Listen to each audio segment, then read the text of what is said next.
Ish. And thank you so much for turning out to day 5 of the Island Music Conference held in Kingston, Jamaica every February. Every artiste, every producer, every manager, every person involved in the music needs to be at Island Music Conference. Don't you agree with me? That I like. So we're about to start our first panel. Before I do that, though, I'd love to speak with that gentleman from Hello. Can you come this way? So you've seen them, right? Walking around in the shirts marked Hello. Yes?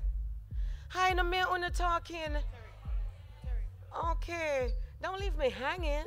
I'm just saying. So he came and he sprayed this fragrance on myself and Bex.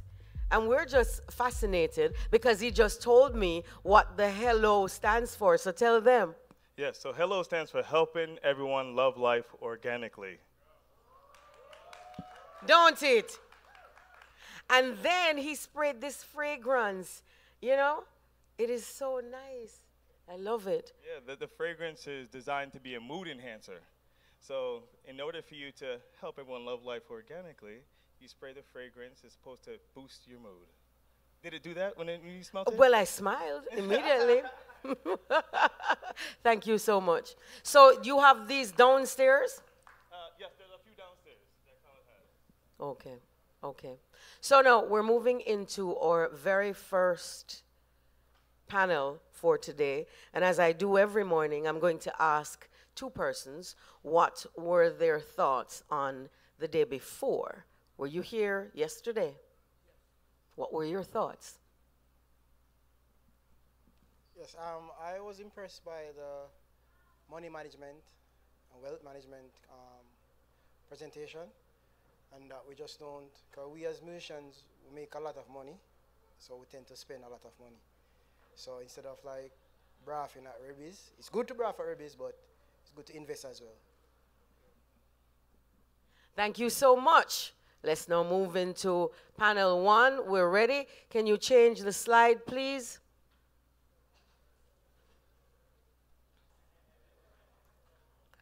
Our first panel this morning looks at making music videos that matter. And of course, as per usual, we have a very strong panel. We have Jesse Royal, artiste, Stonebwoy, artiste. We have Gil Green from 305 Films. We have Jay Will, Game Over Films. And we have Nigel Telesford, who is the host. They're going to come out and do their thing. Gentlemen, Nigel Telesford, he's our host. Jesse Royal, go all the way to the end. Jamaican artiste, reggae artiste. You were on Lost in Time last evening. Was good, don't it? Then we have Stonebwoy. But you're here, Gil, so come on out. Sit right in the middle. And Gil is from 305 Films. And then we have Jay Will. Jay, where art thou?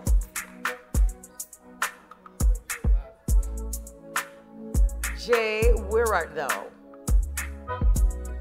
And we also have Stonebwoy.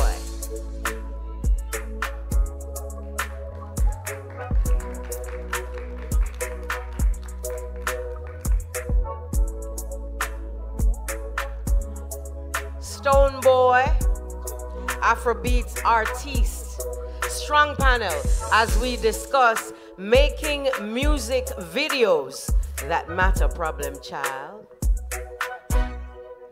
Problem child. Stonebwoy, where are you?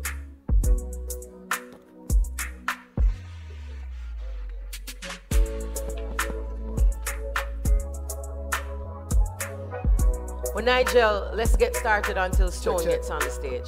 Yes. Good afternoon, everyone. How we feeling? Tired, I know.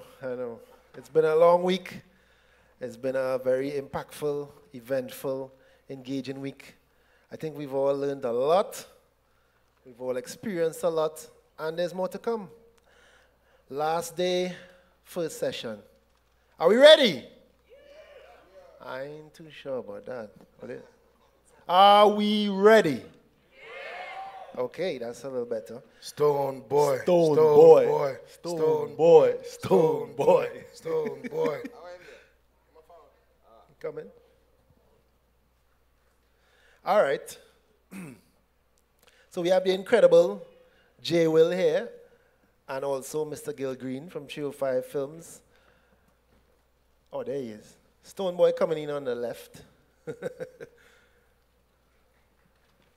Blessings. Greetings. Right.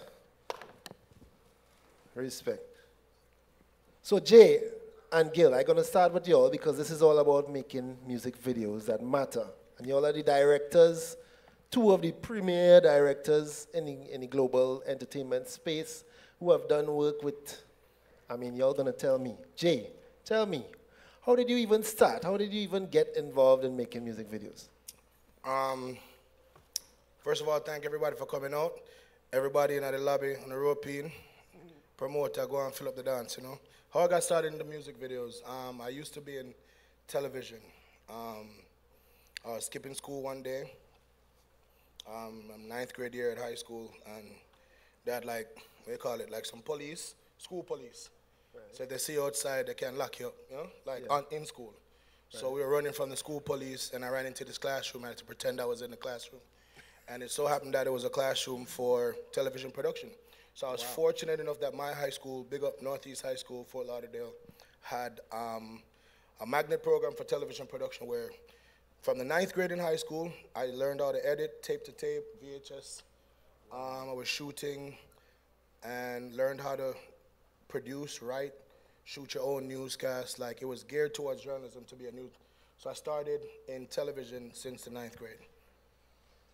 What about you, Gil? Well, first of all, I'd like to say thank you for having me, and good morning, everybody. For me, very similar to Jay, I was introduced into a program in school in 9th grade that was a film program, and fell in love with it. I was actually more involved in the music scene in Miami. I grew up in Miami, and we had a ton of I was always involved in the hip-hop world, but we also had a bunch of sound clashes that were happening down in Perrine. So I had one foot in the dance hall, one foot in the hip-hop, and then once I saw that I can take that music and put it onto pictures, I fell in love with it, and I actually started begging my teachers, instead of writing book reports, could I present a film instead of the book report? And then I used to love watching the reaction of the crowd, the reaction of the class. That would be the first audience. And from that point on, I fell in love with that. I didn't even know you could be a career in it, honestly. I just had started doing it as a hobby, started making music videos and films and little short films. And then I realized there was an industry, and just started at the bottom, getting Gatorade for everybody and learning as I went. And I managed to go to college and get into a film program. Not the first year, I didn't get in the first year. I got in 2 years later in New York. And in film, when you're in a film program, everybody wants to shoot a short film. But in this program, it was NYU's program, only a certain allowed to shoot a film, and everybody votes on it, so everybody writes a script. So I wrote a script, and I didn't get picked, and I was a bit salty. So I decided to switch classes into an experimental video class where everyone gets to film. And back then, you have to know that filming back then didn't mean you could pick up your camera. We used actual film that gets developed, and it costs money to develop it. So not having the ability to actually shoot a film and going to school was a big deal, and that's your resume. So decided to shoot a music video, and basically sold my car to pay for the film rolls. And I was associated with a hip hop group from Miami, so they came up and we shot this video for no money.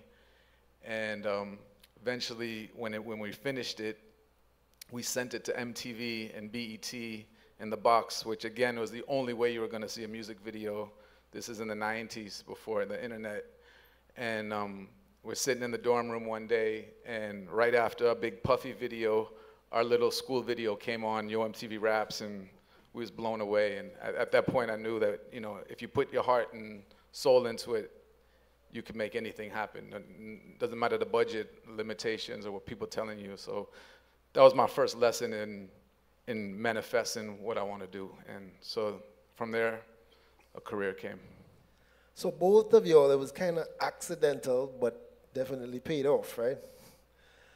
Now, Stonebwoy and Jesse, y'all are reggae artists, and reggae as a genre, we've discussed the genre this week, right? It's not necessarily the most visual kind of music. Like, you all tend to lay back, and it's all about the messaging. But how have music videos helped to share your message with the world?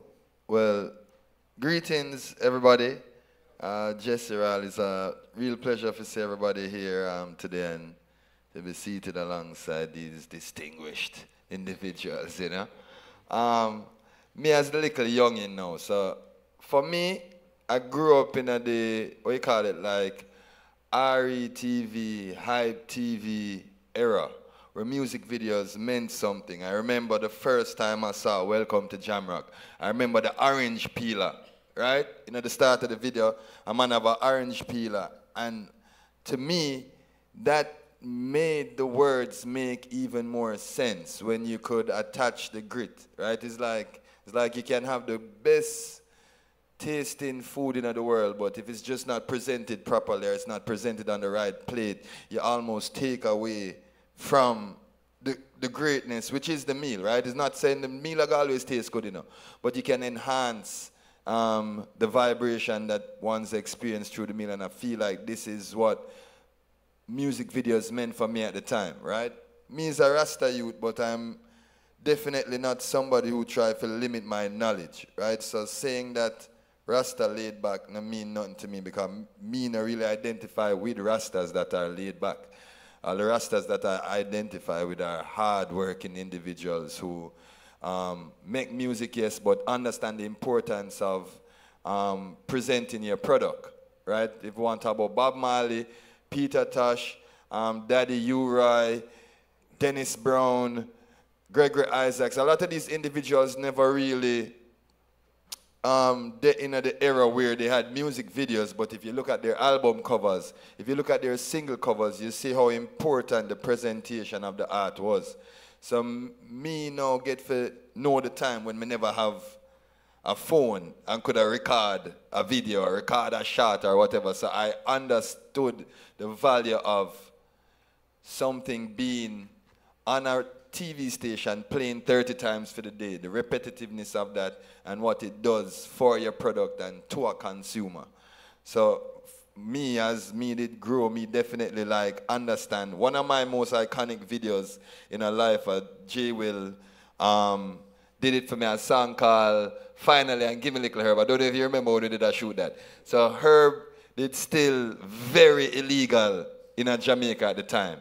And Jay said to me, say, yo, the song is dope, the concept is dope. How about we try to show people a world where weed is already legal? Because remember now you're dealing with people who don't know no different. Your grandmother still thinks it's the devil food. The policeman still go on like him want attack you for, you know what I mean? So it's a different time. So when Jay said that to me, I was like, yo, Jano, genius. And you understand the importance of that. Because my song, and it's 36 million views on YouTube. You get what I say? But it's a defining song for Jesse Royal. Them know say, yeah, Royal deal with her. But if the song itself wouldn't be able to portray that, right? So Jay, the song was good, but then Jay took people's mind on a ride that made them attach more to the song and became more invested in the concept of, oh, finally we can smoke and we made cigarettes and alcohol illegal. Yeah, that was what we did. In the video, we made cigarettes and alcohol illegal, and herb was legal. You know, when I say, yo, let's show people what our world would look like, right? And that was such an interesting concept, but also something that helped in terms of my identity as an artist, right? It helped people understand Jesse Ral a bit more, and to me, that is the key purpose for visuals as an artist. For the directors, it's a different thing. They might try to do something, but for as an artist, it will help to define your product, define your brand, and maintain the consistency that people who you really want to be a part of your, the lifespan of your career can identify with. Yeah, man. Stone Boy, The question again, please. how have music videos helped your career or impacted on your career? Of course. Who doesn't need a music video? Visuals is actually everything, you know. I remember that I would actually start to shoot my own videos right from the scratch, basically, like in terms of producing it, you know, like executively, and even writing the concept or the storylines to it, because the first blessing I realized of myself was to write a play before I ever wrote a before I ever wrote a song, you know, way when I was in primary 3, you know, because I have this vision, I can play a full movie in my mind, and sometimes when I go to sleep, before I go to sleep, I have to go into that world and be watching a movie, and it knocks me off. So I've always written my concept. So I had to, you know, I would, by this innate, realize that there's a need to visualize these thoughts anyway. So starting from the scratch, I had that, got videos, you know. I'm in your era though, anyway, but I still buy the teachings that you just made about the presentation. Presentation was and is everything. And it helps an identity.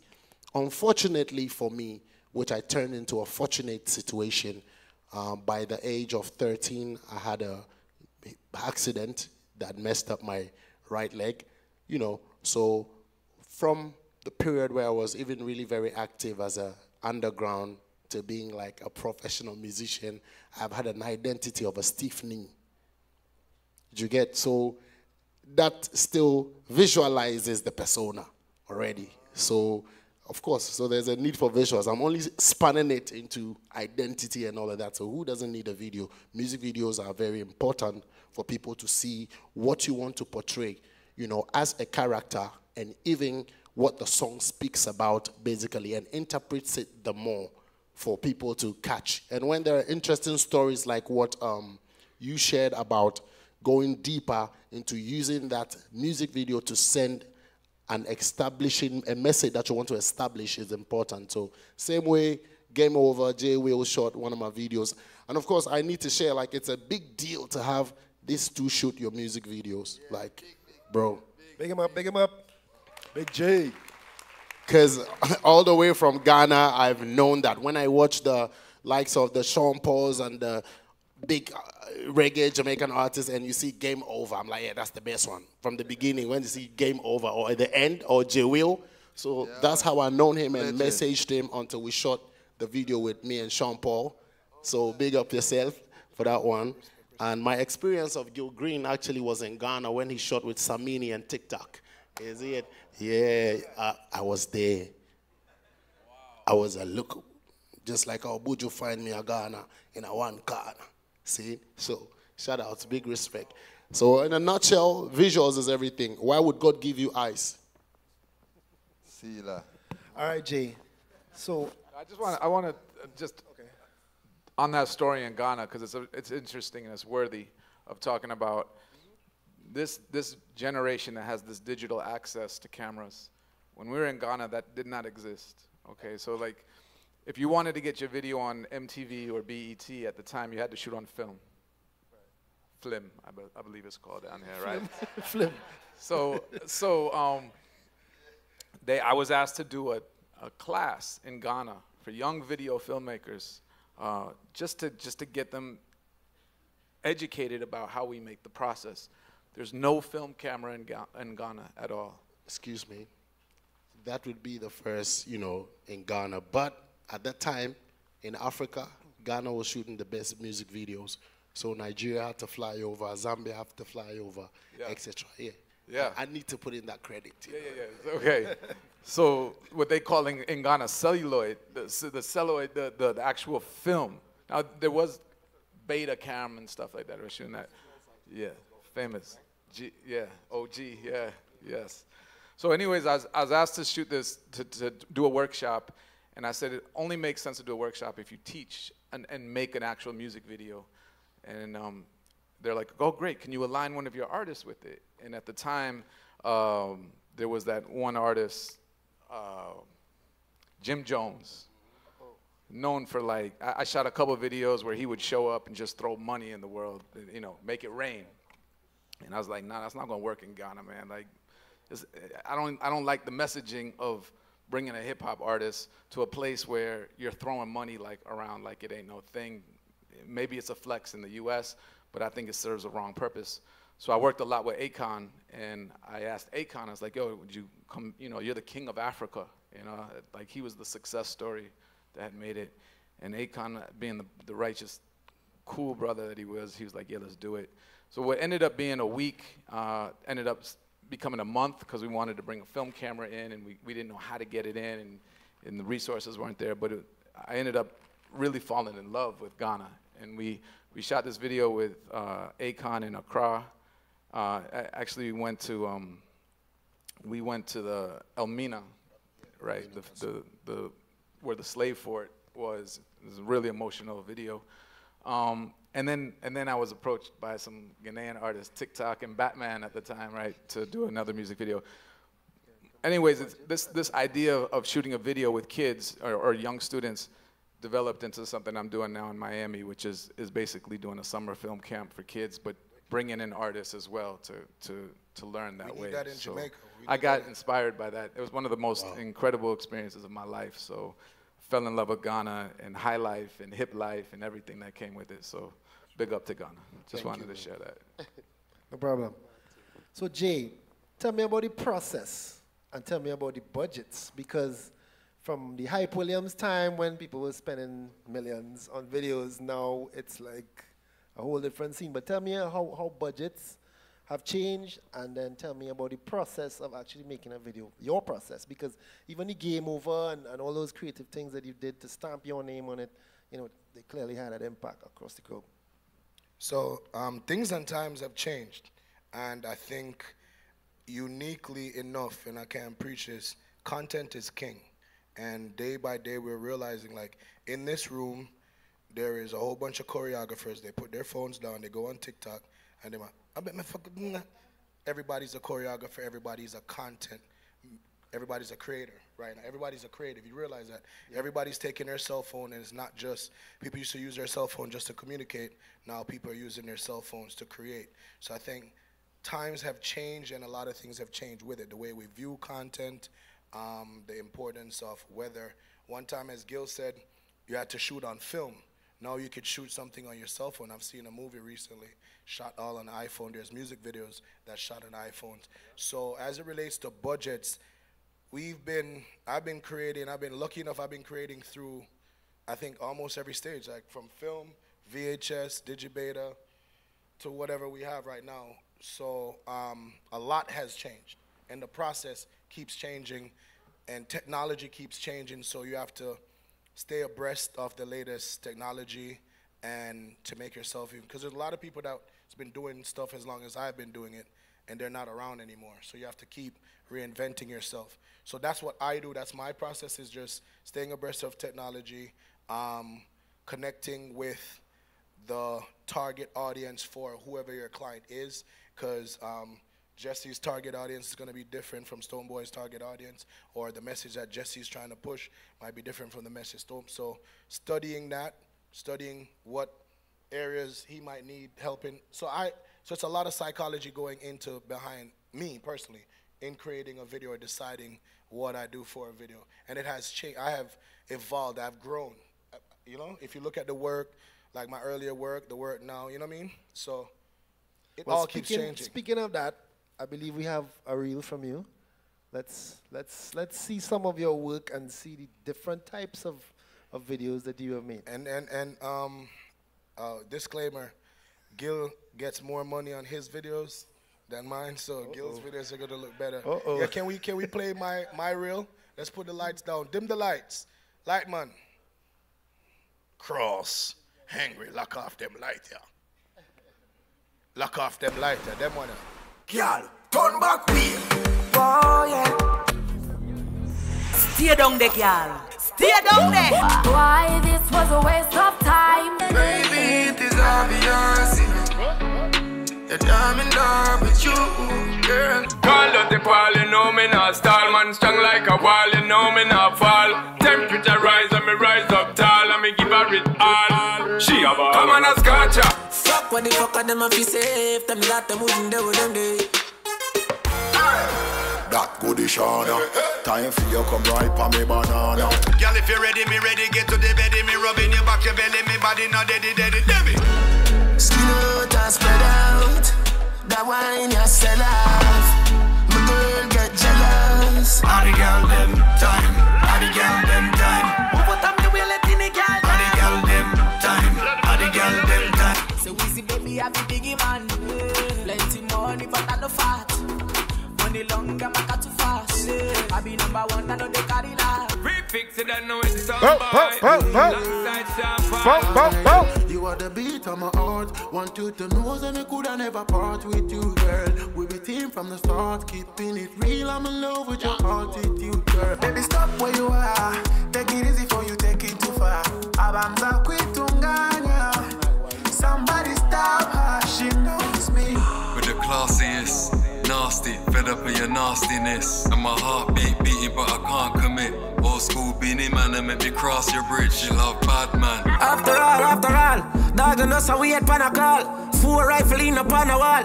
On my yard, drive up, pull up on foot. Boys spread out like saying damn yard.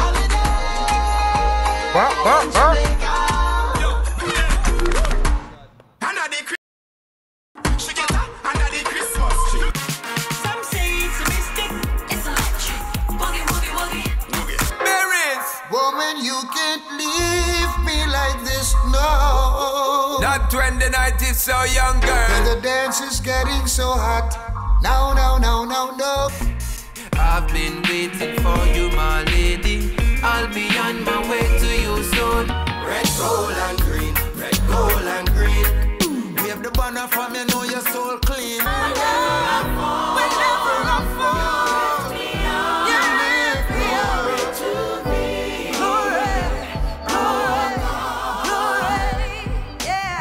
God has forgiven us of our sins. Likewise, we must forgive those who have hurt us. Come on, people.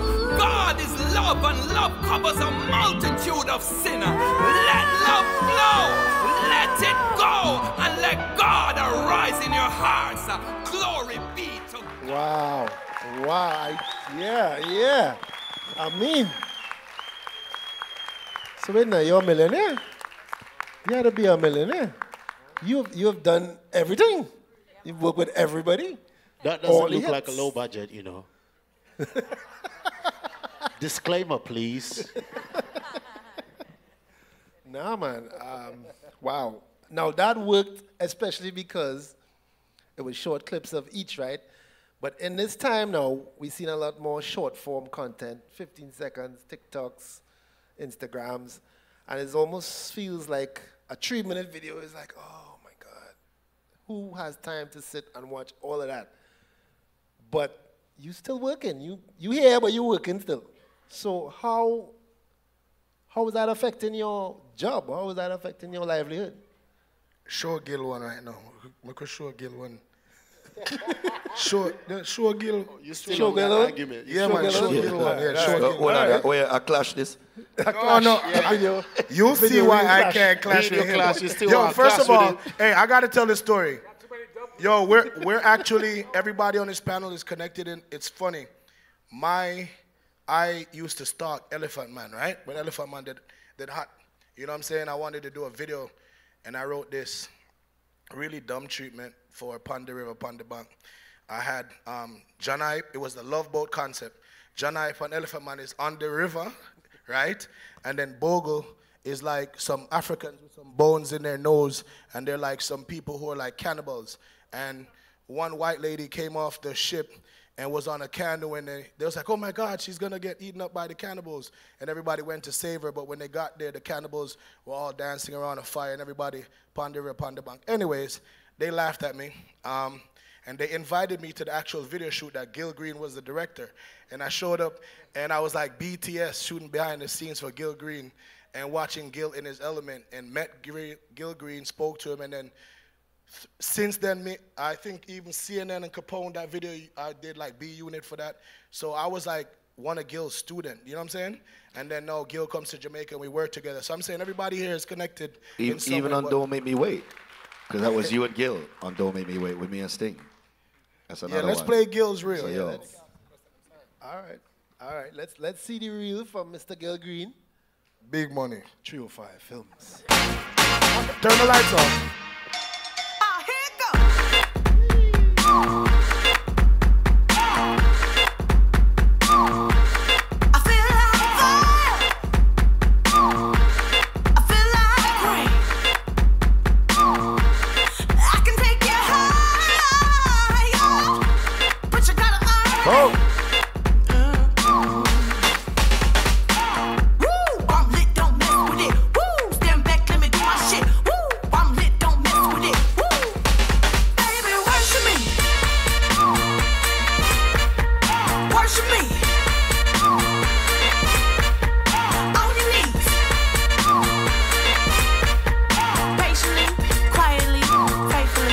Worship me.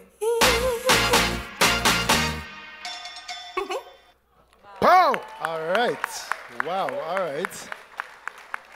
So you are definitely a millionaire. I see what you meant, Jay. I see what you meant, Jay. Whole different budget. Uh-oh. It's all good. I'd like to speak on budget because it could give the wrong message and maybe discourage some people. All of that was based on passion, right? And it was obvious an evolution to get to certain budgets, but it started with a journey where it's an idea and it's a concept. And I was fortunate enough to really fall in love with the art. And I think I would encourage young filmmakers, don't be discouraged by a budget, especially nowadays. You have the tools, right? Yeah, say that again. Say that again. You have the tools. If we had what you had with the camera right now, every day I'd be making another attempt of a video or a creative transition from one shot to the next. Just crafting. You have to fall in love with the craft. Don't follow the money. The money follows the passion always. Always. That is it. So how is the short form content era affecting your business? All right, doesn't really affect mine as much because right now the roles keep changing. As I say, it's just different levels. You see, you have to, remember I told you, you have to improvise and kind of, so when you see that it's changing, because at first when I started there was no YouTube. So understand what I'm saying. You have to go down to Hype TV with a cassette myself and say, Yohan, play this. You know what I'm saying? Or then at that time it was just MTV. But right now, everybody, there's so much content. People are like, what do you call it? Binge watching everything. Content is king. So they still need creatives, or like the content's not just gonna just create on its own or come up on its own. You still need somebody to say what kind of content and to shape that content and to make it relevant to your target audience. Because you could do something and your target audience just cancel you the next day and said, oh my God, I'm never listening to another Shaggy song because of that, you know? I'm just saying, so somebody needs to know Shaggy as a creative director that knows that, yo, that doesn't fit my artist's brand. No, we're not doing that. No, he's gonna keep his shirt on, you know, or whatever it is. Shaggy, don't say nothing. So anyways, long or short, I want, but here in Jamaica, and as it relates to us, creating content in Jamaica or the Caribbean, and one of my main goals have been over the years is to create content for the artists and people here for our music or culture that can compete on a global level and stand side by side with international, like, because that's where we're aiming for our music to go. And that, you know, because one time no Jamaican videos or nothing was being played on like a BET or MTV. So we have just, and it's not just me, there's a small community here and everybody just work as a team, and we've been just championing, whether it's from equipment, whether it's from conferences like this, bringing people like Gil here so we can educate people. Because right now, as Gil said, they have it I wouldn't say easier, but they have way more tools accessible to them, and there's no quote-unquote gatekeeper that they could just create a YouTube channel tomorrow, do something interesting, and then by next week everybody is hashtagging them, you know? So we're trying to promote just people just learning as much as they can, right? Yeah, I forgot even your question. I'm sorry, I'm blabbing. It's all good. It doesn't affect your business because you're the man. Jesse, and Stonebwoy, well, you spoke to it a little bit earlier, right? But how are you all as artists balancing that need to selfie or create stuff yourself while also having directors and creative directors become parts of your projects, your albums, your music All right, videos? so I'll be honest. Essentially, most artists are really creatives in a holistic, right? But they express it, whether it's through them art, them paintings, them writing, them singing, whatever, right? But you have a general concept of what you think you want to look like, what you want your products to be perceived as. And being able to record now and create now is actually beneficial to the artist. Very, very, very beneficial to the artist in the sense where you get to have a real, what would you say now, like a real relationship with your audience, right? Once upon a time, you couldn't do it. That's why interviews were way more important than they are now. Because the only time you could really hear from your artist is if he's on the radio at this time, and that's the only time you'd ever have any insight into anybody's life. Now with this era of how people consume music as well as consume everything else, having real relationships with your fans or your fan base is very important. I try to pride myself on, yes, having people who are fans of reggae music, but I also try to find Jesse Royal fans, right? Because what I present or what my idea of a product may change over the time of my career, right? Singing may be the front thing on my shelf today, and then in 2 years it's actually a book that's on the front shelf, you know what I mean, or blah, blah, blah. So I have understood, and I still don't get it, right? I'll be honest, I'm still not the biggest fan of promoting music. I know Stonebwoy still have them conversations here with labels where they're like, yo, you need to do a TikTok this and a TikTok, and I tell them, say, bro, I'm not gonna do too much TikTok because that is just not my thing. If we are gonna hire some people that TikTok, sure, but I'm not going to create a false image of myself in hopes of selling products, because I'm not going to give up the people who already love me in hopes of trying to find people who exist in a world that is really 3 years old. You know, I still try to respect the real world that is thousands of years old, right? I'm not saying that TikTok and Instagram and Facebook and all of them things is not real. I'm just saying that at the same time, we try to honor. It's like singing, right? No matter how much AI and how much this, a bird will still sing like a bird, right? We have to move real. So for me, I do some things, yes, but I'll be honest with you, like we still try to keep, balance it, right? We still have to be artists. It's not about like you're running around like you're some... It's not about being a product. Yeah, it's not about that, right? So you do it when you can, but I won't lie to you, there are times when me have to tell my team, no, relax, bro, like, yeah, follow my lead, right? Because you don't know what to do until I bring it to you, right? There's no label that knows what to do with anything until it's brought to them, right? It's not like them know how to market and present and promote in their eyes, right?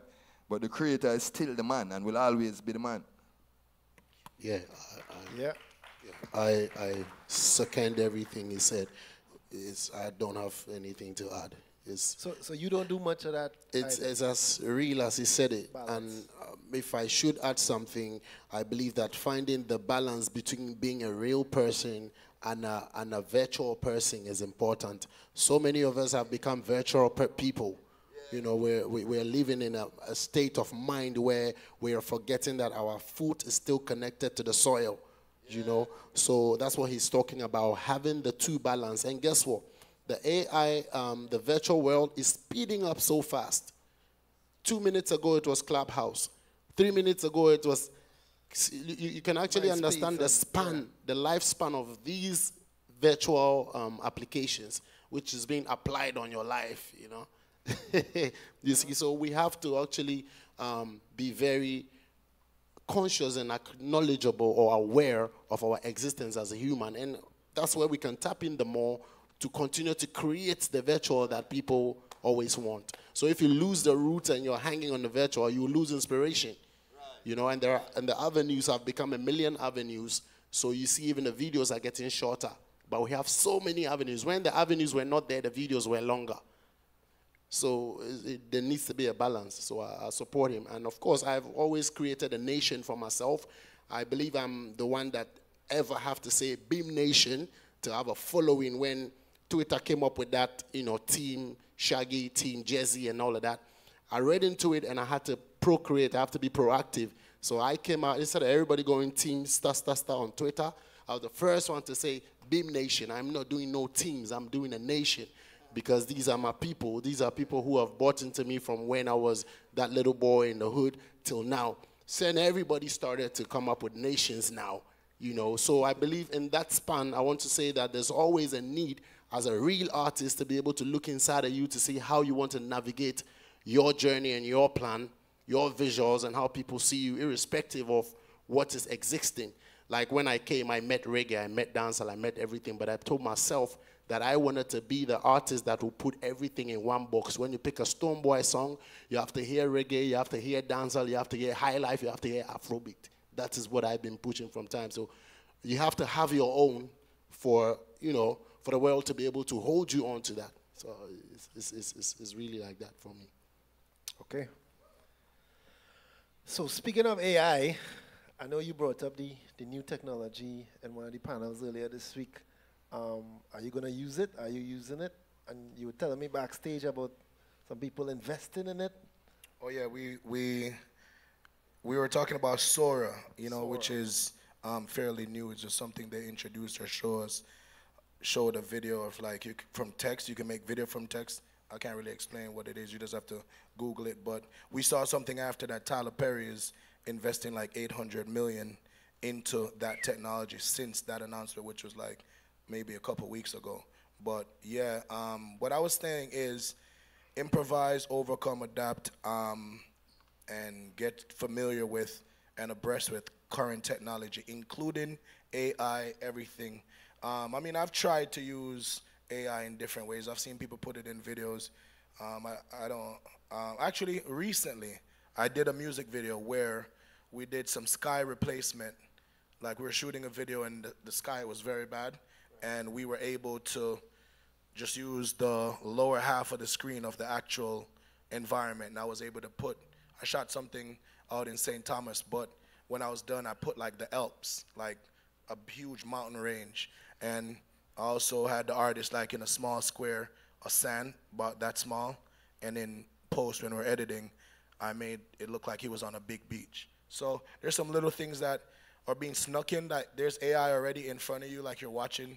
I think I've seen Sean Paul and Ding Dong did a video. There's AI. I've seen a couple people do some videos, and AI is being used, but you don't even know. So as long as the content creators aware of the technology, know how to use it, and know how to make it identify with their work or what they're creating, then all power, you know? Okay. Now, trends has entered the chat, right? Because there are things that happen, there's new technology, there's emerging technologies as well, and what I'm getting at is, sorry, my mind went far there. You put some visions in my head there. But in terms of the trends, do you try to follow or do you try to lead? Do you try to set them or do you try to incorporate them, so to speak? Looking back at my career, and I've done about 300 videos, I would say the ones that stand out to me is when we broke the rules and we were trendsetters instead of followers. Unfortunately, we are in an industry where, and this is where you guys can come into play. A lot of times I'll deal with artists that will see something and they'll just want to emulate that instead of being something different. And I think that's where the excitement comes from, is when an artist says, let's break the rules. And, you know, not every, and also this is where budget plays, because everyone saw those big budgets and they're like, I want a set like that. Well, that set costs money. There's no way around not paying for a set like that. So how much money, Gil? Like how much? I mean, No, it nobody calling it dollars right now. But there's scales to I it. agree with what Gail's saying, right? There's levels. But to be honest, I can tell even as an artist, we know Stoneboy would say it's like a balance, right? You are inspired and you seek to inspire, right? There's nobody here who can act like you.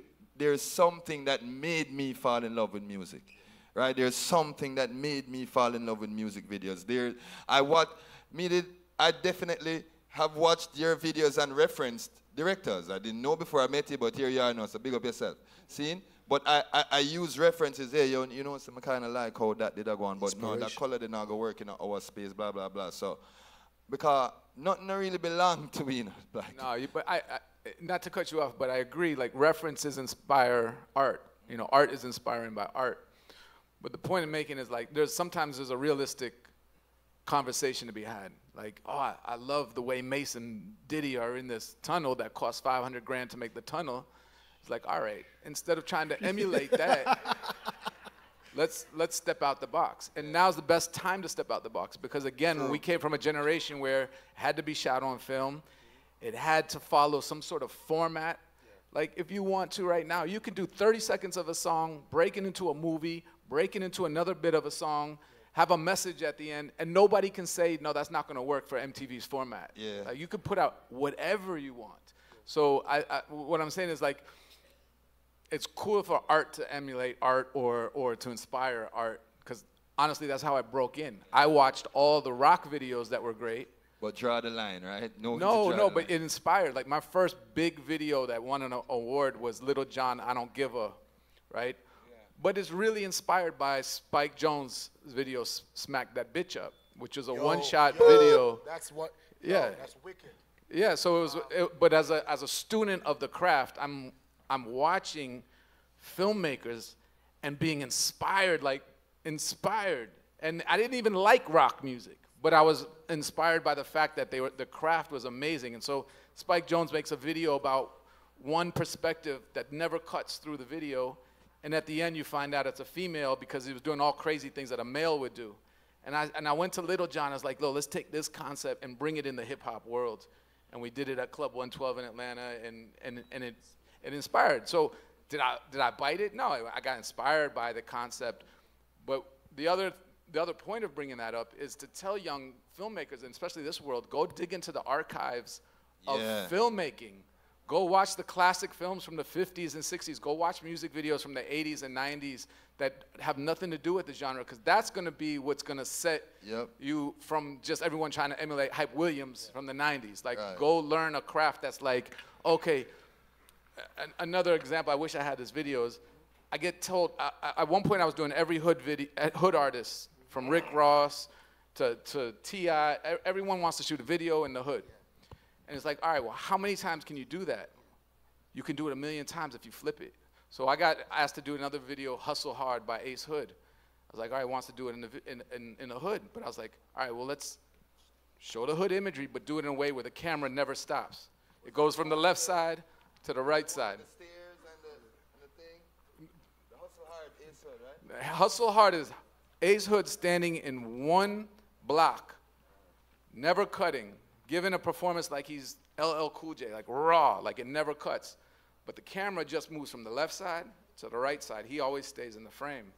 But every time you go to the left side, whatever he's talking about happens, and whenever you go to the right side, whatever he talks about. So it goes from winter to summer to spring to fall. So it told the story of the hood in one shot through 4 seasons. But that's what I'm saying, like you can take if an artist says, oh, I have a hood song and it needs to be in a hood, as a director, you can take and flip it. And the only way you're gonna flip it is by watching the archives. If you're a musician, you probably listen to the Dennis Browns and everything. You have to dig into the archives. To Evanescence. But filmmakers aren't digging into the archives. All right, we're running out of time. So, in keeping with the trends and the budget, we are seeing where corporate is coming in now and taking control and doing songs to promote their products that utilize artists. So we want to go to one of your videos that you chose, and you'll tell us why after. That represents that. Can we show the Gil's video? Carib video. Check. Yeah. So in the interest of time, we're going to open it up to questions one time. And of course, you can ask about these videos. You just saw each of these great creators here. We have the mics. Yeah. Thank you so much. Good afternoon. I'm Missy Christie, or Crystalline Lashington if you need to sign me a check. I'm from Grenada. I run Lashington Agency, but also Upstage TV show. You all are amazing, so big up yourselves. Thank you. I have two quick questions. One, and it's more so for Jay and Gil. What are some of the emerging trends with music videos? So, wow, why am I nervous? I was on a panel 2 days ago. But what are the emerging trends? You know, for instance, we saw Bruno Mars drop a Square video at one point in time. Drake does basically movies right now with music videos. So what are some of the trends? What direction do you think we're heading in? And for the second question, can you walk us through some of the roles in creating a music video, and what roles do you tend to play? So, you know, in terms of writing, directing, those sorts of things, so we understand what happens behind the scenes when creating these masterpieces that you create.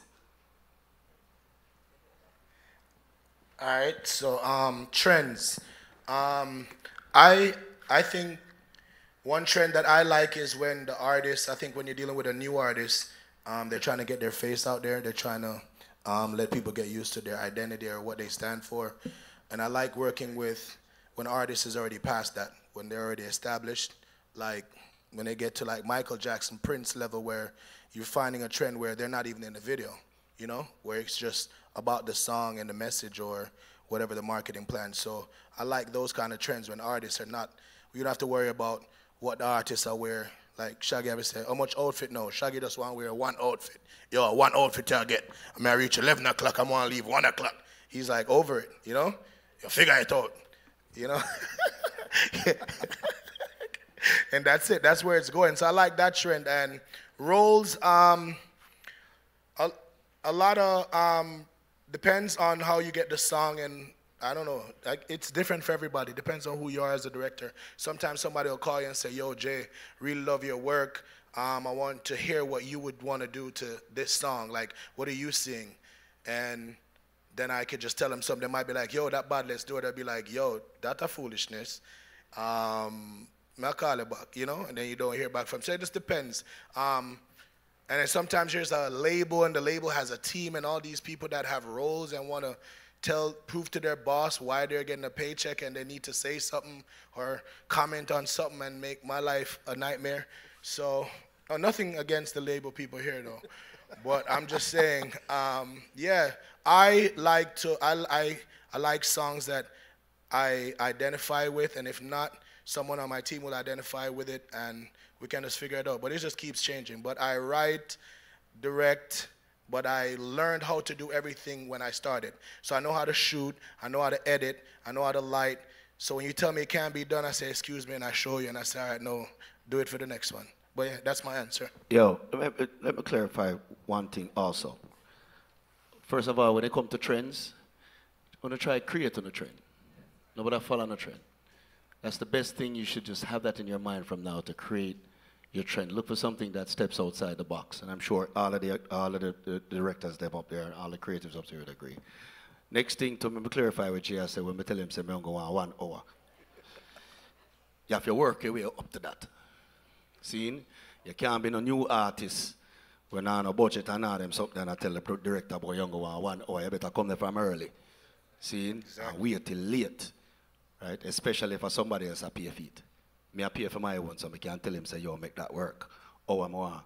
Plus, Jay has been my creative director for years, so we kind of know each other and work well with each other. So I'm not telling him that unless, one, I'm into the script or the treatment and know that it could work. Anybody who shoot with Jay will know him like shoot 300 take for you to use 1. Allow me I tell? Well, how much? Yeah, see? So sometimes you have to be a bad man for him and tell him, say, yo, a 2 shot me I go, suck your baby father and go. This it go. See? But just say, so you have to bad him up them time. But someone who now got in another position, they have to bad him up. See? So, yeah. But you have to know. But again, he might come with something that is really, really, he might say, boy, I'm going to need this. And if you're going to look at the treatment and look upon where I try to accomplish this, I say, yeah, all right, I might have to go put in a time there. I might say, all right, I'm going to need another outfit. And I say, John, I have to change again. But if you see where it's going to come through, and most of the time, if he breaks it down to you, you're going to get it. So it's not a steadfast thing or just cut and dry like that, you know what I mean? But for every young artist to start, put the time in on your video. You have to work your way up to that level to where you can actually make that decisions for yourself. And use as much as on the phones as possible, but like them say, it's easier now. People are, somebody tell me that they're watching reels more than they're watching actual videos now, and shorts more than they're watching video now. So thank God, because some of them on their budget, they're too damn dear. I take up the whole of my money when I try to promote my song. See, and so I have to cut them out now a little bit, you know, see. However, if a song blow up really big and start go, you're gonna need them. Just FYI. Yes. Thank you, Shaggy. While we get the mic to the next, question, I think the trend I was pointing to with Gil's video exactly is corporate coming in now and paying for everything, because product placement and branding is so important now. They want to make sure that they have their labels and their brands involved in the video. Next question. Hi, good morning. Could you stand, please? Sure. Hi, good morning. My name is Jodian, aka Drummy Joe. I'm a percussionist. I think my question is towards Jay and Jesse. Gil and Jay shared that you started from in school. 9th grade. How do we imagine that for Jamaica? How do we start from here so that your career can gradually get to where you are? The government. That's it. And also, everybody that is in this room that went to the basic school down at Brunswick Avenue Walkshore, give back. Like this, in Jamaica, we don't practice the culture of giving back or going to help where we're come from. Like everybody forgets and they say, yo boy, I'm gonna try to make it. And you forget where you're coming from. Donate, like if you're a musician, donate an old guitar that you're not gonna use to the basic school or the primary school that you went to. Donate a camera to the high school that you went to. Like you have a brand, you have image. Just go there one day for free, go show up for something so them can collect something and use that to pay for something or put editing software in a media room. Do a media room, do a J. Will media room at St. Catherine High School. Like that's how, because if we're sitting there waiting for the government, it's not gonna happen like this decade. Like, yeah. Real quick, Jesse. We're out of time. Real quick. No, I mean, everything that Jay Will just said and more, like, I can tell you, me and a brother named Shaka Bars and Anthony Joshua and some other people, we literally renovated like 3-4 rooms down at Haile Selassie High, the music room, the library, because we try to attack the essential rooms first, because we don't really have to think for creatives. Like, you just need to prepare the space and allow them to be. Remember, say, some of the greatest Jamaican reggae songs were created on 3-string guitars. Right? We've never had the best equipment. We've never needed to have the best equipment. We just need to prepare a space and create the place so that the creatives can be what they are, who they are. Everybody in Jamaica is talented in some way, shape, or form. We just need to encourage the powers that be to respect what we bring to the table, right? And understand that is we bring people to Jamaica and we are going to push Jamaica higher. Nobody cares about any government official. Okay, guys, unfortunately, we are out of time. And I want to thank the panel for your vibes, for your energy, for your information. Thank you. I would suggest to Miss Judy, you holler at Carib one time for next year. Real quickly, everybody, we're screening Shaggy, executive producer, film called Bad Like Brooklyn Dancehall. I was one of the producers. We're screening that this evening, I think around like 4:30 or something like that. If you have a chance, you don't want to miss it. It's a really, really important film for the culture. So if you could come back for that, make sure you check it out. Thank you. Make sure you all take a little break quick. We're coming to the next panel right away. We're running like an hour behind, so we're trying to just make this really catch up at this point, all right? Thank you very much. One God.